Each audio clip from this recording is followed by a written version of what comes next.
తెలుసుకుందాం. ప్రేమ నమ్మకం కలిగిన మా గొప్ప దైవానికి వందనాలు, స్తోత్రాలు తండ్రి.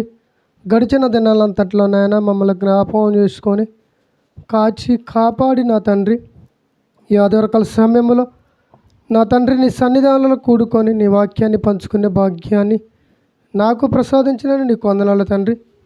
ఇదిగో నాయన నీ బిడ్డలు నీ పిల్లలుగా నాయన తండ్రి నీ సన్నిధానానికి వచ్చి నీ వాక్యాన్ని నాయన ధ్యానించడానికి వచ్చారు నాయన. మరి నీ వాక్యాన్ని చెబుతుండగా సమయోచితమైన జ్ఞానాన్ని నాకు దయచింది. వింటున్నాం, మరి వారి యొక్క మనోనేత్రాలను వెలిగించండి నా తండ్రి. మొదటిగా నీ కుమారుడు జయశాల్ గారు మంచి విషయాలను మరి పంచుకున్నాడు తండ్రి. నీ కుమారుడు కూడా జ్ఞాపకం చేసుకోమని యేసుక్రీస్తు నామములో ప్రార్థనకు సమర్పించుకున్నాం తండ్రి, ఆమేన్. Flight movie లేచినవా?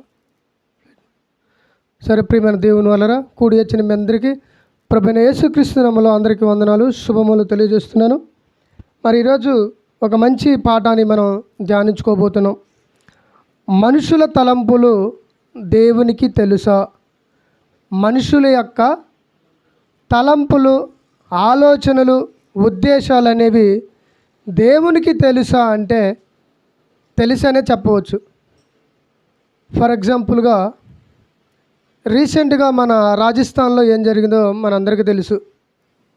ఒక ఆటో డ్రైవర్కి ఒక చెడు తలంపులు పుట్టావి.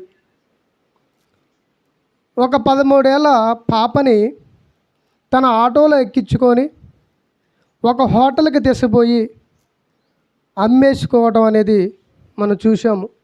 నిజంగా వాడిలో ఒక దురుద్దేశమైన తలంపు పుట్టింది. ఆ తలంపే ఆ 13 ఏళ్ళ పాప జీవితం ఏమైపోయింది? ఏమండి? నాశనం అయిపోయింది. కాబట్టి ప్రతి మనిషి చెడు ఆలోచిస్తున్నాడా, మంచి ఆలోచిస్తున్నాడా అనేది మనుషుల హృదయాలకే తెలుసు, కానీ మరొక మనిషికి తెలియదు. మీరు నా గురించి మంచి ఆలోచిస్తున్నారా, చెడు ఆలోచిస్తున్నారా, అది మీకు మాత్రమే తెలుసు. నాకేమో తెలిసిద్దా? మీ గురించి నేను మంచి ఆలోచిస్తున్నా, చెడు ఆలోచిస్తున్నా అనేది మీకు తెలియదు. కానీ ఒక పాస్టర్ గారు చెప్పుకుంటున్నాడు, ఒక విశ్వాసి ఉందండి సంఘంలో, ఆమె ఏది చేసినా కానీ అతనికి తెలిసిపోయిద్దంట. అండి, ఆమె ఇంట్లో చికెన్ వండుకుంది తెలిసిపోయిద్దంట. ఆమె ఇంట్లో ఏ కూర చేసుకున్నా కానీ, ఎక్కడికి పనికి పోయినా కానీ, ఏ కొట్టుకాడ ఏం చేస్తున్నది, ప్రతి విషయం అనేది అతనికి తెలిసిపోయింది అంటున్నాడు. ఇది ఎంతవరకు వాస్తవం మనం ఆలోచించాలి. ప్రతి మనిషి ఆలోచనలను తనకు తప్ప మిగతా వ్యక్తులకి తెలియదు. ఇక్కడ కూర్చున్న మీరందరూ కూడా మీ హృదయాలలో ఏం ఆలోచించుకుంటున్నారో మీకు తప్ప నాకేమో తెలిసిద్దా? నేను ఇక్కడ కూర్చున్నంతసేపు ఏం ఆలోచిస్తున్నానో, ఏ ఉద్దేశాలతో, ఏ తలంపులతో ఉన్నానో మీకు ఏమైనా తెలుసా? అంటే మనుషుల ఆలోచనలు మనుషులకు తెలియదు, కానీ మనుషులు ఆలోచించే ప్రతి ఆలోచన అది మంచే కానీ చెడే కానీ అది ఎవరికి తెలిసిద్దంటే దేవునికి తెలుసు అంటున్నాడు. నువ్వు మంచి చేస్తున్నావా అంటే మంచి ఆలోచనతో, మంచి తలంపులతో భూమి మీద బతుకుతున్నావా, చెడు ఆలోచన, చెడు ఉద్దేశాలతో భూమి మీద బతుకుతున్నావా అనేది అది ఎవరికి తెలుసు? దేవునికే తెలుసు. అందుకనే ఆ రాజస్థాన్లో 13 ఏళ్ళ అమ్మాయిని అమ్ముకోవాలని ఒక దురుద్దేశం ఆటో డ్రైవర్ గాడిలో పుట్టింది. వాడు డబ్బుకు ఆశపడి అమ్ముకున్నాడు. ఆ హోటల్లో ఏం చేశారంటే ఏమండి, లాడ్జింగ్ లాగా వాళ్ళు ఇతరులకు అమ్ముకున్నాడు. మొత్తం ఎంతమంది ఆగం చేశాడు? 32 మంది ఆ 13 ఏళ్ళ బాలిక పైన అతి క్రూరంగా రేప్ చేసి ఏమండి పాడు చేసేసారు. అంటే ఆ దురుద్దేశపు ఆలోచన ఏమండి వాళ్ళకి తప్ప ఇతరులకు ఒకరికి తెలిసింటే, పోలీసులకు తెలిసింటే ఆపేవాళ్ళేమో. ఆ తల్లిదండ్రులకు ఈ పాప ఎక్కడికి పోతుందో, ఏం జరగబోతుందో ముందే తెలుసుంటే ఆ యొక్క ఏమండి ఆ చెడు తలంపులు ముందే తెలిసింటే అమ్మాయికి కూడా, ఆటో ఎక్కిన అమ్మాయి ఈ ఆటో డ్రైవరు ఎక్కడికి పోతున్నాడో ఆ ఆలోచించాడు కదా, ఆ ఆలోచన నిజంగా అమ్మాయికి తెలిసింటే ఆటో దిగి వెళ్ళిపోయేది. అంటే ప్రియమైన దేవుని వల్లరా మనుషులలో చెడు ఉద్దేశాలు, ఆలోచనలు, తలంపులు కేవలం దేవునికి మాత్రమే తెలుసు, అతనికి మాత్రమే తెలుసు. కానీ ఏమండి, కనీసం కట్టుకున్న భార్యకి ఏమైనా తెలిసిందండి? అవునండి, కుటుంబంలో భార్య భర్తలు ఏమండి ఎన్ని సంవత్సరాల్లో కాపురం ఉంటారో మనకు తెలుసు. అవును కదా? ఇది చూడండి, మీరందరూ నాకెళ్ళి చూడాలి. కుటుంబంలో భార్య భర్తలుగా ఇద్దరు కాపురం చేస్తున్నారు. భర్త మనసులో ఏముందో భార్యకి తెలియదు, భార్య మనసులో తలంపులు ఏమున్నాయో భర్తకు తెలుసా అండి? తెలీదు. ఎందుకంటే ఎంతోమంది భార్యలు అక్ర సంబంధాలు పెట్టుకొని భూమి మీద బ్రతుకుతున్నారు. ఆ చెడు తలంపు తనలో పుట్టుకొస్తున్న ఆ ఆలోచన కనుక భర్తకు తెలిసి ఉంటే ఆయన ముందే ఏం చేస్తాడు? ఏమంటే జాగ్రత్త పడతాడు కదండి. అలాగనే భార్య భర్త చేస్తున్న చెడు తలంపులు ఏదైతే ఉందో, అతడు మరొక స్త్రీతో అక్ర సంబంధం పెట్టుకున్నాడు, మరి ఇది నువ్వు చేసేది తప్పు అని ఆమెకి కనుక తెలిసిండే తనలో ఉన్న ఆలోచన చేసింది, గద్దించి సరిదిద్దుతుంది. కానీ మనుషులకు తెలియదండి. ఎవరికి తెలుసు? చూడండి ఒకసారి కీర్తన గ్రంథము 139వ అధ్యాయము ఒకసారి మనం చూద్దాం ఈ సమయంలో. కీర్తన గ్రంథము 139వ అధ్యాయం మొదటి నుంచి చూడండి ఒకసారి. యెహోవా, నీవు నన్ను పరిశోధించి తెలుసుకొని ఉన్నావు. పరిశోధిస్తున్నాడు. ఏమండి, శాస్త్రవేత్తలు వేటిని పరిశోధిస్తున్నారు? మొక్కలను పరిశోధించడం మనకి తెలుసు, జంతువులని పరిశోధించడం మనకి తెలుసు. అవును కదండి? జంతువులను పరిశోధించి ఏమండి జీవశాస్త్రం అన్నాడా? ఏమండి, మొక్కలు పరిశోధించి వృక్షశాస్త్రం అన్నాడు.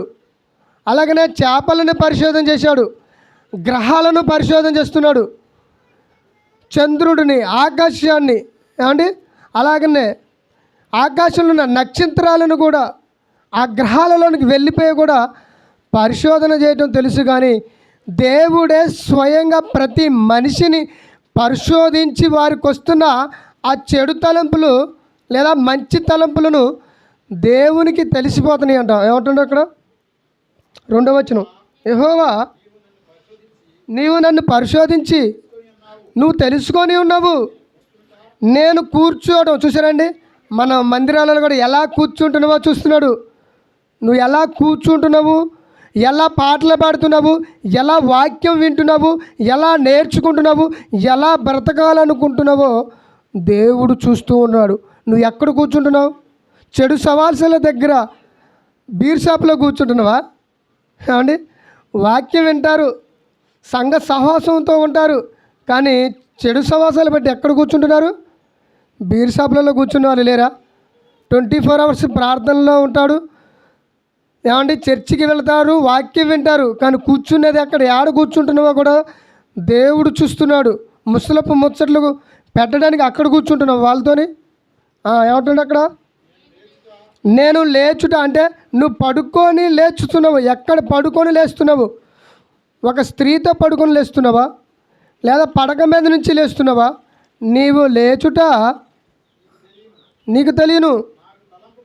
నాకు ఆలోచన చూసారండి, మనిషిలో ఆలోచన వచ్చిన తర్వాత కానీ దాన్ని నెరవేర్చుకుంటాడు. ఒక వ్యక్తిని చంపాలన్నా ముందు ఆలోచన పుట్టాలి, ఒక వ్యక్తిని దోచుకోవాలన్నా ముందేం పుట్టాలి? ఆలోచన పుట్టాలి. ఆ ఆలోచన ఎవరికి తెలుస్తుందంటే దేవునికి తెలుస్తుంది. కానీ మనుషులలో ఎవరికి కూడా తెలియదండి. నువ్వేం ఆలోచించేదో నాకు తెలియదు, నేనేం ఆలోచించేది నీకు తెలియదు ఏమంటాడు ఇక్కడ. నీకు ఆలోచన, మనకి ఆలోచనలు అసలు ఏం మాట్లాడుతున్నామో, ఏం ఆలోచిస్తున్నామో, ఏ ఉద్దేశాలతో ఉన్నామో కూడా అది పుట్టకముందే, బయటికి రాకముందే ఎవరికి తెలుస్తుంది? మనసును కూడా గ్రహిస్తున్నావు. అప్పుడప్పుడు చూడండి, నా మనసులో ఏముందో నీకు తెలియదు అని భార్య భర్తతో అంటుంది. మనం ఎన్నోసార్లు వింటూనే ఉన్నాం. ఇంతకాలం నాతో కాపురం చేస్తున్నావు కానీ నీ మనసు ఏంటో నాకు తెలియదు అంటుంది. అవునా కదా? నీ మనసు ఏంటో నాకు అర్థం కావట్లేదు అని భార్య చెప్పడం మనం చూస్తున్నాం. కానీ దేవుడు నీ మనసులో ఏముందో, ఏం ఆలోచిస్తున్నావో దేవుడికి తెలుసు అంటున్నాడు. నా నడకను, నా పడకను చూసారండి. మనం ఎలా నడుస్తున్నాం, ఎక్కడికి నడుస్తున్నాం? చెడు జరిగించడానికి నడుస్తున్నావా, మంచి చేయడానికి నడుస్తున్నావా, సువార్తను అందించడానికి నడుస్తున్నావా, సువార్త చేస్తున్న వాళ్ళని చెడగొట్టడానికి నడుస్తున్నావా, నీ నడకలు ఎలాంటి నడకలతో వెళుతున్నావు? ప్రియమైన దేవుని వల్ల మంచి మార్గంలో నడుస్తున్నావా, చెడు మార్గంలో నడుస్తున్నావా? నా చర్యలన్నిటినీ నీవు బాగుగా తెలుసుకొని ఉన్నావు. యెహోవా చూసారండి, మన నోటిలో ఉన్న మాట, నాలుకలో నుంచి బయటకు వస్తున్న స్వరము రాకమునిపే అది నీకు. చూసారండి, మనం నోటితో మాట్లాడేది ఏ మాట అయినా కానీ అది బయటికి వచ్చేంత వరకు కూడా మీకేమో తెలుసా? తెలియదండి. అంటే ఒక కుటుంబంలో తల్లిదండ్రులతో పిల్లలకు ఇది కావాలి అని చెప్పేంత వరకు తల్లిదండ్రులకు తెలుసా? తెలియదండి. పిల్లలు ఇది అడుగుతున్నారన్న విషయం తల్లిదండ్రులకు తెలిస్తే ముందే వారి యొక్క అవసరం తీర్చేవాళ్ళు.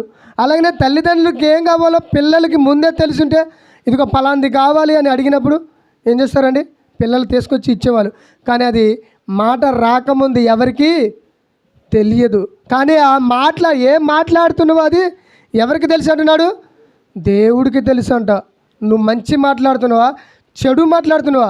నువ్వు మంచి ఉద్దేశంతో కలిగినవా, చెడు ఉద్దేశంతో కలిగినవా? ఎలాంటి తలంపులు పడుతున్నాయి నీలో, ఎలాంటి తలంపులు పడుతున్నాయి నాలో అనేది ఎవరికి తెలుస్తుందంటే దేవుడికి మాత్రమే తెలుస్తుంది అంటున్నాడు. గనుకను ముందును ముందు వెనక దేవుడు ఆవరించుతున్నాడండి. అంటే నిన్ను వెనకాల, అంటే వెనక ఏం చేస్తున్నావో ముందు ఏం చేస్తున్నావో అబ్జర్వ్ చేస్తున్నాడు దేవుడు. అప్పుడప్పుడు కూడా చూడండి, మన పిల్లల్ని అబ్జర్వ్ చేస్తావా లేదండి?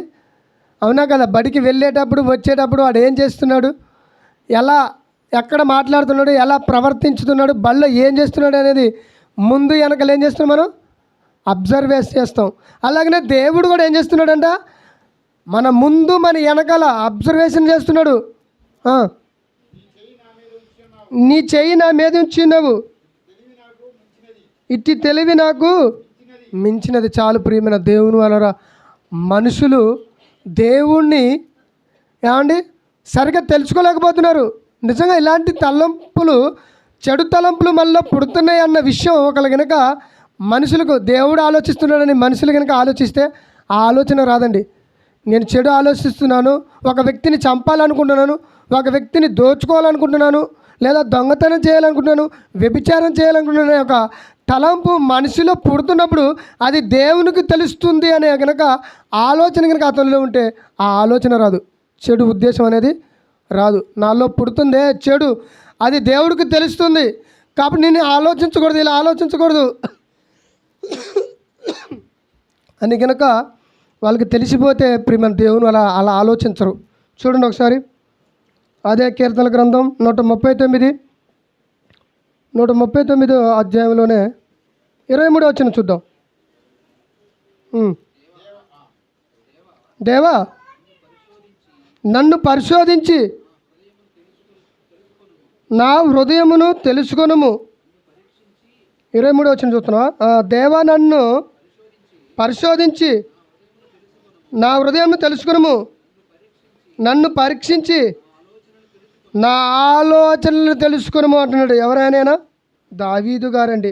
నిజంగా నా హృదయాన్ని పరిశోధించయ్యా, నా హృదయం నీకు అనుకూలంగా ఉందా లేదా, నా హృదయము నీవు అనుకుంటున్న ప్రకారంగానే ఆలోచిస్తున్నా లేదా అనేది నువ్వు ఒకసారి తెలుసుకోవయ్యా అని దేవుని వేడుకుంటున్నాడు. ఈరోజు మనం అలా అనుకుంటున్నాం, అయ్యా నాలో ఉన్న పుడుతున్న చెడు కానీ మంచిది కానీ ఎలా ఉందో నువ్వు ఒకసారి తెలుసుకోవయ్యా, నేను ఎలా బతుకుతున్నానో, ఎలా ఆలోచిస్తున్నానో నువ్వు తెలుసుకో అని దేవుని వేడుకుంటున్నాడండి దావీదు గారు. ఈరోజు మనం అలా చెప్పుకోగలుగుతున్నామా? మన హృదయంలో మంచి ఆలోచన ఉందా, చెడు ఆలోచన పుడుతుందా అనేది మనం ఈరోజు దేవునితో చెప్పుకోగలమండి. దావీదు గారిలాగా ఏమంటున్నాడు అక్కడ, నన్ను పరీక్షించి నా ఆలోచన ఎలా ఉన్నాయో పరీక్షించి ఒక్కసారి చూడయ్యా అని దేవుని వేడుకున్నా. అంటే ప్రతి మనిషిలో ఉన్న ఆలోచనలు, తలంపులు, ఉద్దేశాలు ఎవరు తెలుసుకుంటున్నారు? దేవుడు తెలుసుకుంటున్నాడు. మరి దేవుడు తెలుసుకుంటాడని ఎప్పుడైనా కానీ నేను చెడు ఆలోచించకూడదు, జాగ్రత్త పడాలి, దేవుని కొరకు ఉన్నతంగా బ్రతకాలని మనం ఆలోచిస్తున్నామా? ప్రియమైన దేవుని వల్ల ఈరోజు అలా ఆలోచించట్లా. చూడండి మరొక మాటను చూద్దాం ఈ సమయంలో. యోహాను సువార్త 2వ అధ్యాయము 25వ వచనం. యోహాను సువార్త 2వ అధ్యాయము 25వ వచనంలో, గనుక ఎవరును మనుషుల గురించి ఆయనకు సాక్ష్యం ఇయ్యక్కరనా లేదు. ఏమండి ఒక ఇద్దరు ప్రార్థన మందిరానికి వెళ్తారండి. అందులో ఒకడు సుంకరి, ఒకడు పరిసెడు. సుంకరి ఏమైనా ప్రార్థన చేశాడు, పరిసెడు ఏమైనా ప్రార్థన చేస్తాడు మనకు తెలుసు. పరిసెడు ఏమైనా ప్రార్థన చేశాడండి, నేను పాపిని కాదు అని తనను దాన్ని పొగుడుకుంటూ పరిసెడు గురించి ఏం చెప్పుకుంటున్నాడండి. ఆవిడ పరిశుద్ధునిగా ఆ దేవుడికి తెలియదండి, పరిశుద్ధుడైన దేవుడికి ఏమని ప్రార్థన చేస్తున్నాడు. ఆ మాట ఏమన్నా మీకు ఐడియా ఉందా? వచ్చిన ఏమన్నా ఐడియా ఉందా? లూకాసు వార్త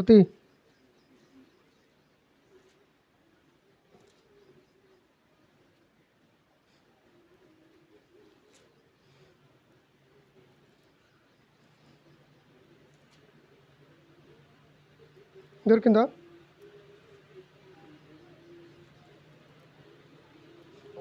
18వ అధ్యాయము, లూకాసు వార్త 18వ అధ్యాయం 10వ వచనం చూడండి. ఇక్కడ చెబుతున్నాడు. 18వ అధ్యాయము 10వ వచనం చదువు. ప్రార్థన చేయుటకు ఇద్దరు మనుషులు దేవాలయమునకు వెళ్ళి, వారిలో ఒకడు పరిసెడు, ఒకడు సుంకరి. పరిసెడు నిలబడి, దేవా, నేను చోరులను, నేను అన్యాయస్తులను, వ్యభిచారులైనా ఇతర మనుషుల వల్లనైనను. చూసారండి ఈ సుంకరి, చూసారండి అతను చూసి వీడేం చేసుకుంటున్నాడు, విమర్శించుకుని తను తాను గొప్ప చేసుకుంటూ హెచ్చించుకుంటున్నాడు. అంటే దేవుడికి తెలియదు అండి సుంకరి ఎలాంటి వాడు, వీడు ఎలాంటి వాడు. ఏమండి చదువు. ఉండునందుకు నీకు కృతజ్ఞత స్తుతులు చెల్లించుచున్నాను. వారానికి 2 మార్లు ఉపవాసం చేయొచ్చు, నా సంపాదన అంతటిలో 10వ వంతు చెల్లించుచున్నానని తనలో తాను.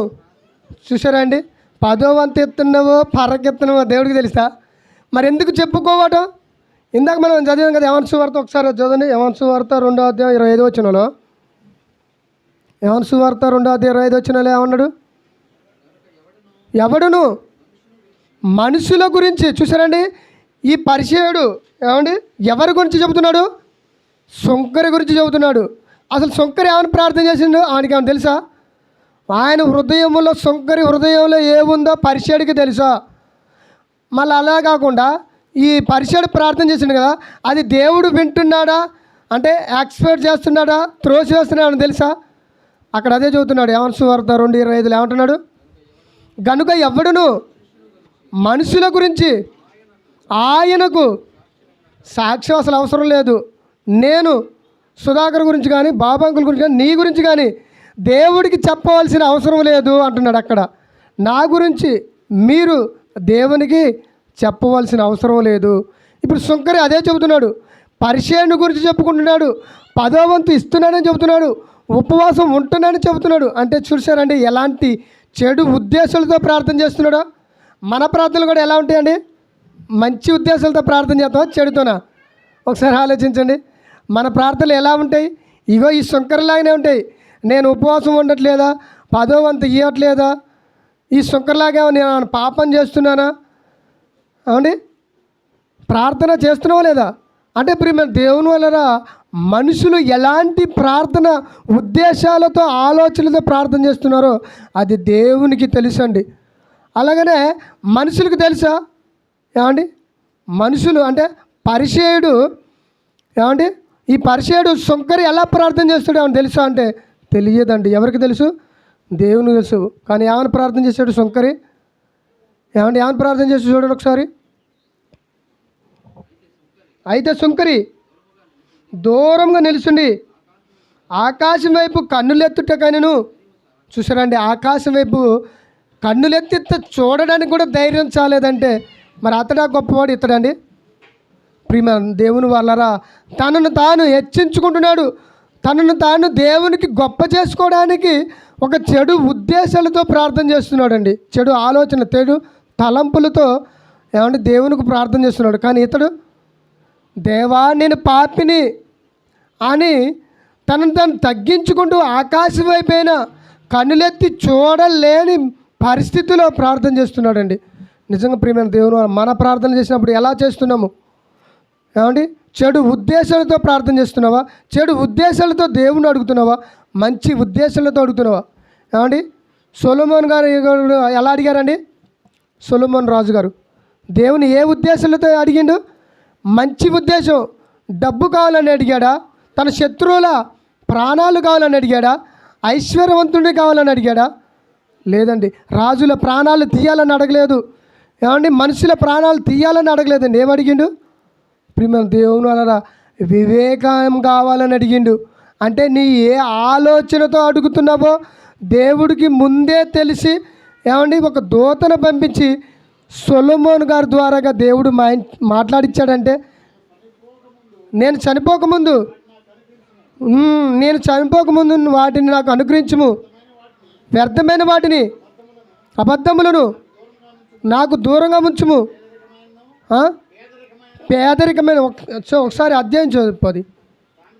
సామెతల గ్రంథము 30 ఇప్పుడు చదువు. సామెతల గ్రంథము 30 నేను చనిపోకముందు నాకు వాటిని అనుగ్రహించుము, వ్యర్థమైన వాటిని అబద్ధములను నాకు దూరంగా ఉంచుము, పేదరికమైనను ఐశ్వర్యమైనను నాకు దయచేయకము, తగినంత ఆహారము నాకు అనుగ్రహించుము. ఒకవేళ ఎక్కువైపోతే నేను కడుపు నిండి నిన్నేం చేస్తాను? నేను విసర్జిస్తేస్తాను అంటున్నాడు. అంటే చూసారండి ప్రియమైన దేవుని వల్ల సొలొమోను గారు, ఆయన ఒక రాజు, దావీదు కుమారుడు, ఇశ్రాయేలును ఏలబోతున్న ఒక మహానుభావుడండి ఈ సొలొమోను గారు. అలాంటి ఈయన ఏమండి ఏమడుగుతున్నాడు ఇక్కడ? తగినంత ఆహారం. మనం ఎంత ఆహారం కావాలనుకుంటామండి? ఎంత డబ్బు కావాలని కోరుకుంటామండి? అవునా కదా? మనుషులు కొంతమంది దేవుడిని వేడుకునేది ఏం తెలుసా? డబ్బు, తిన్నంత ఆహారము, అబద్ధాలు, వీటినే కోరుకుంటున్నారండి. కానీ ఆయన ఏమంటున్నాడు?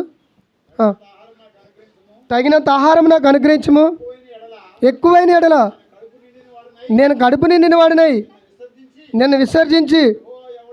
యెహోవా అంటే దేవుడు ఎవడో, అసలు ఆయన ఎవరో అని ఏం చేస్తారంట?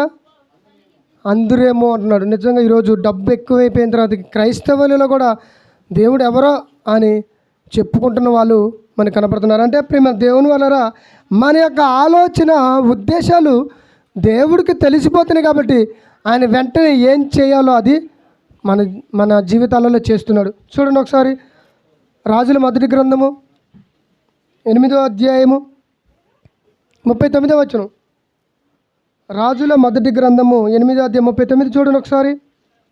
అక్కడేం చూస్తున్నాడు దేవుడు? మొదటి రాజులు 8 39 చదువుతాం. ప్రతి మనిషి యొక్క హృదయము నీవు ఎరుగుదవు గనుక నీవు ఆకాశమును నీ నివాస స్థలమందు విని క్షమించి దయచేసి ఎవరి ప్రవర్తన బట్టి వారికి. చూసారండి దేవుడు ఏం చేస్తున్నాడంట? ప్రతి మనిషి యొక్క హృదయములో ఆలోచించుకుంటున్నావే, నువ్వు మంచి ఆలోచిస్తున్నావా చెడు ఆలోచిస్తున్నావా? మంచి ఆలోచించి మంచి చేస్తే మంచి ఫలాలు వస్తాయి. చెడు ఆలోచించి చెడు పనులు చేస్తే ఏమండి, రాజస్థాన్లో ఏం జరిగింది? చెడు ఆలోచనలు వచ్చాయి కదండి. ఆ పాపను ఏం చేశారు? పాడు చేశారు. కాబట్టి వాళ్ళకి అతి దారుణంగా ఏం చేశారు? నడి రోడ్డు మీదనే ఉరితేశారు. అవును కదండి? ఉరితీశారా లేదా? అంటే ప్రియమైన దేవుని వల్లరా అదే చదువుతున్నాడు ఇక్కడ. మళ్ళా చదువుదాం. ఈ యొక్క ఆలోచనకి మనలో ఉంటే ఇలాంటి తప్పుడు ఆలోచనలు ప్రతి మానవుడిలో పుట్టమండి. ఏమంటున్నాడు అక్కడ? ప్రతి మనిషి యొక్క చదవాలి. ప్రతి మనిషి యొక్క హృదయము నీవెరుగుదువు కనుక నీవు ఆకాశము నుండి నివాస స్థలమందు విని. చూసారండి, వింటున్నాడు దేవుడు. నువ్వు ఎలాంటి ఆలోచనతో మాట్లాడుతున్నావో, ఎలాంటి ఉద్దేశాలతో మాట్లాడుతున్నావో దేవుడు విని నిన్నేం చేస్తున్నాడు? నిన్ను నన్ను క్షమిస్తున్నాడు. దేవునిలో ఉన్నప్పుడు నువ్వు ఎలా మాట్లాడుతున్నావు, దేవుళ్ళు లేనప్పుడు ఎలా ఉన్నావు? దేవుళ్ళు లేనప్పుడు కూడా మనం అంతే ఉన్నాం కదండి. చెడు ఉద్దేశాలు, చెడు తలంపులతో బ్రతికే మనల్ని దేవుడు తన సేవకుడి ద్వారా సంఘంలోనికి మనల్ని వచ్చే విధంగా చేసిన తర్వాత కూడా మన ఆలోచన, మన మాటలు, మన ప్రవర్తన కూడా అలానే ఉంటే దేవుడు ఏం చేయాలి చెప్పండి? ప్రేమ దేవునురా ఆయన కానీ దేవుడు ఇక్కడ ఏం చేస్తున్నాడంట? క్షమిస్తున్నాడంట. ఆకాశములో నుండి మనం చేసే ప్రతి ఆలోచనను ఏం చేస్తున్నాడు? ఆయన చూస్తున్నాడు. అవునా కదా? చూసి కూడా ఆయన ఏం చేస్తున్నాడు? క్షమిస్తున్నాడు. అందుకనే చూడండి, ఒక్కోసారి వేరే వాళ్ళు చేసే పనులు బట్టి దేవుడు ఎందుకు ఇంకా బతికిస్తున్నాడు, ఇంకా ఎందుకు ఉంచుతున్నాడు అని మనం అనుకుంటున్నాం. కానీ ఇక్కడ ఏమంటున్నాడు? క్షమిస్తున్నాడు. అవునా కదండి? అంటే ప్రేమ దేవుని వలన మనుషుల ఆలోచనలు హృదయంలో వస్తున్నాయి కాబట్టి వాటిని దేవుడు చూస్తున్నాడు, దేవుడికి తెలుస్తుందన్న ఒక ఆలోచనకి మనుషులు పుడితే అలా చెడు ఆలోచించరు. ఒక మనిషిని చంపాలనే ఆలోచన, ఒక మనిషిని రేప్ చేయాలనే ఆలోచన, ఒక మనిషిని దోచుకోవాలని, దొంగతనం చేయాలనే ఆలోచన మనుషుల్లో పుట్టదండి. దేవుడు చూస్తున్నాడు, వింటున్నాడు, ఆయనకు అర్థమవుతుంది, ఆయనకు తెలుస్తుంది అని కనుక మనుషులు కనుక ఆలోచిస్తే ప్రేమ దేవుని వాళ్ళు ఎలాంటి తప్పుడు పనులు చెయ్యరండి. చూద్దాం మరొక మాట చివరి 2 వచనాలు. అదే కీర్తన గ్రంథం 11వ అధ్యాయం 4వ వచనం. కీర్తన గ్రంథము 11:4. కీర్తన గ్రంథము 11వ అధ్యాయం 4వ వచనం. త్వరగా. యెహోవా తన పరిశుద్ధ ఆలయంలో ఉన్నాడు. యెహోవా సింహాసనము ఆకాశమందుంది. ఆయన నరులను కన్నులారా చూచుచున్నాడు. తన దృష్టి చేత చూసారండి, కళ్ళతో చూస్తున్నాడంట. కళ్ళతో ఏది చేసేది కూడా ఎవరు చూస్తున్నారు? దేవుడు చూస్తున్నాడు. నువ్వు దొంగతనం చేస్తున్నావా, వ్యభిచారం చేస్తున్నావా, మోసం చేస్తున్నావా, ఏది చేస్తున్నా కానీ ఎవరు చూస్తున్నారు? దేవుడు ఎక్కడ నుండి చూస్తున్నాడు? ఆకాశంలో నుండి చూస్తున్నాడు. అందుకనే చూడండి, వ్యభిచారం చేస్తున్న వాళ్ళు తన భర్తకు కానీ, తన పిల్లలకు కానీ, తన తల్లిదండ్రులకి కానీ, అత్తమామలకి ఎవరికి తెలియదు అనుకుంటూ చేస్తున్నారు కొంతమంది. అవునా కదా? అక్ర సంబంధం పెట్టుకున్న భార్యలు మనకి తెలుసు భూమి మీద. వాళ్ళు ఎవరికి తెలియదు అనుకుంటున్నారు, ఎవరు చూడాలనుకుంటున్నారు. కానీ ఎవరు చూస్తున్నారంటే దేవుడు చూసి అది బయటపడేలాగా చేస్తున్నాడు.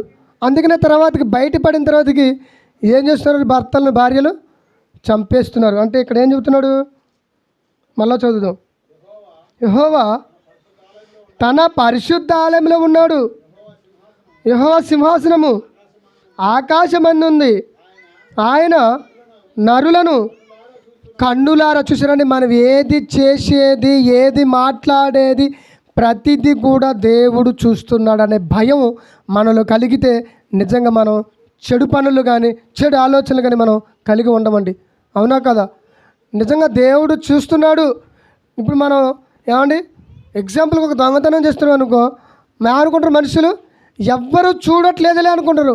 కానీ ఆయన చూస్తున్నాడు అన్న విషయం, దేవుడు చూస్తున్నాడు అన్న విషయం మనుషులకు తెలిస్తే ఆ దొంగతనం చేయడండి. ఎవ్వరూ చూడట్లేదులే, 4 గోడ మధ్యలోనే నేను చేస్తున్నాను ఒక తప్పుడు పని అని అనుకుంటున్నారు. కానీ ఆయన కన్నులారా దాన్ని చూసి ఏం చేస్తున్నాడు? దాన్ని బట్టుబయలు చేస్తున్నాడు. అంటే మనుషులకు దొరికే విధంగా చేస్తూ అతనిని శిక్షిస్తున్నాడు, శిక్ష ఫలములు ఇస్తున్నాడండి దేవుడు. మరొక మాట చూద్దాం ఈ సమయంలో. దినవృత్తాంతాల మొదటి గ్రంథము 28వ అధ్యాయం 9వ వచనం. దినవృత్తాంతమ గ్రంథము మొదటి గ్రంథము 28వ అధ్యాయం 9వ వచనం చూడండి ఒకసారి.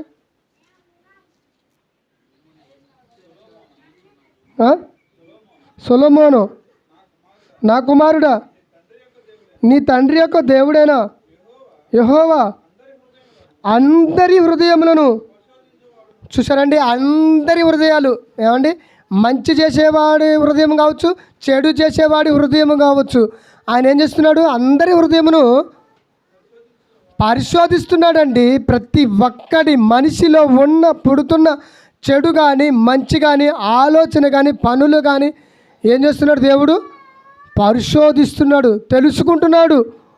కాబట్టి మనం జాగ్రత్త పడాలి. అదే చెబుతున్నాడు. ఏమంటున్నాడు మరలా చదువుమాడు. సొలొమోనా, నా కుమారుడా, నీ తండ్రి యొక్క దేవుడైన యెహోవా అందరి హృదయములను పరిశోధించుచున్నాడు, ఆలోచనలన్నిటినీ సంకల్పములన్నిటినీ ఎరిగిన వాడై ఉన్నాడు. నీకున్న సంకల్పం ఏదైతే ఉందో దానిని ఆయన తెలుసుకుంటున్నాడు. నీ సంకల్పం అంటే నీ యొక్క కోరిక, ఏమండి, నీకు ఎలాంటి కోరికతో నువ్వు నెరవేర్చుకుంటున్నావు, మంచి కోరికను నెరవేర్చుకుంటున్నావా, చెడు కోరికను నెరవేర్చుకుంటున్నావో అనేది ఇక్కడ దేవుడు చెబుతున్నాడు. చివరగా ఒక వచ్చిన చూసుకునే శ్రమంలో ముగించుకుందాం. యెషయా గ్రంథం 66:18. చివరగా యెషయా గ్రంథము 66:18.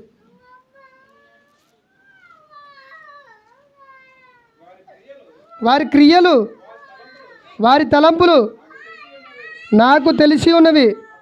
అప్పుడు సమస్త జనులను ఆయా భాషలు మాట్లాడు వారిని సమకూర్చెదను. వారు వచ్చి నా మహిమను చూచెదరని. చాలు ప్రియమైన దేవుని వలన. ఏమంటే కొంతమంది భాషలో కూడా తిట్టుకుంటారు కదండి. హిందీలో తిట్టుకునే వాళ్ళు ఉన్నారు, తమిళంలో తిట్టుకునే వాళ్ళు ఉన్నారు. అంటే ఇలాంటి భాషలలో వాళ్ళు మాట్లాడుకునే భాషలు ఒక్కొక్కసారి మనకు అర్థం కావు కదండి. కానీ ఎవరికి అర్థమవుతుంది అంటున్నాడు దేవుడు? తనకు అర్థమైందంట. ఏమంటాడు మళ్ళీ చూద్దాం. ఏమన్నాడు? నేను వారి ఎదుట చదువు వారి క్రియలు వారి తలంపులు నాకు తెలిసి ఉన్నది. అప్పుడు సమస్త జనులను ఆయా భాషలో మాట్లాడే వారిని సమకూర్చి వారికి ప్రతిఫలాన్ని ఇస్తాడండి, ప్రతిదండన. అండి ఆ భాషలో కూడా ఎలాంటి మాటలు మాట్లాడుతున్నారో కొంతమంది మనుషులకు అర్థం కాదు. ఇంగ్లీష్లో మాట్లాడేది మనకని అర్థమైందా? అండ్ ఇంగ్లీష్లో వాడు ఎలా తిడుతున్నాడో, ఎలా మాట్లాడుతున్నాడో, ఏ ఉద్దేశంతో అని మాట్లాడుతున్నాడు ఎవరికి తెలుస్తుంది? దేవునికి. ఇంగ్లీషే కావచ్చు, హిందీయే కావచ్చు, తమిళం కావచ్చు, ఉర్దూయే కావచ్చు, ఎలాంటి భాషలో మాట్లాడుతున్నా కానీ అది ఆయనకి తెలిసిద్ది అంటున్నాడు. అంటే ఇప్పుడు మన దేవుని వలన మనం మరి జాగ్రత్త కలగాలి. మన యొక్క ఆలోచనలు, ఉద్దేశాలు దేవునికి తెలుస్తున్నాయి. కాబట్టి ఎలాంటి ఆలోచనలు, ఉద్దేశాలతో మనం భూమి మీద బ్రతుకుతున్నామో ఒకసారి మనల్ని మనం ఏం చేయాలి? పరీక్షించుకొని మన యొక్క ఆలోచనలను సరిదిద్దుకొని దేవుని కొరకు ఉన్నతంగా బ్రతకాలని ఆశిస్తూ ఈ నా మాటలు ముగిస్తున్నాను. కలుసుకున్న ప్రార్థన చేసుకుందాం. ప్రేమ నమ్మకం కలిగిన మా గొప్ప దేవాన్ని కొందరు స్తోత్రాలు తండ్రి. నిజంగా నాయన తండ్రి, మా యొక్క ఉద్దేశాలు, ఆలోచనలు, తలంపులు నా తండ్రి మరి మీకు అనుకూలంగా ఉన్నాయో లేవో అనేది మమ్మల్ని మేము పరీక్షించుకోవడానికి ఇప్పటివరకు నీ మాటలు విన్నాము తండ్రి. నిజంగా మేము చెడు ఉద్దేశాలతో భూమి మీద బ్రతుకుతుంటే దయతో క్షమించి మంచి ఆలోచనలు కలిగి మంచి ఉద్దేశాలతో కలిగి భూమి మీద బ్రతుకుటకు మమ్మల్ని జ్ఞాపకం చేసుకోమని నీ ప్రియ కుమారుడు అలోక రక్షకుడైన యేసుక్రీస్తు నామములో ప్రార్థనకు సమర్పించుకున్నాం తండ్రి. ఆమేన్.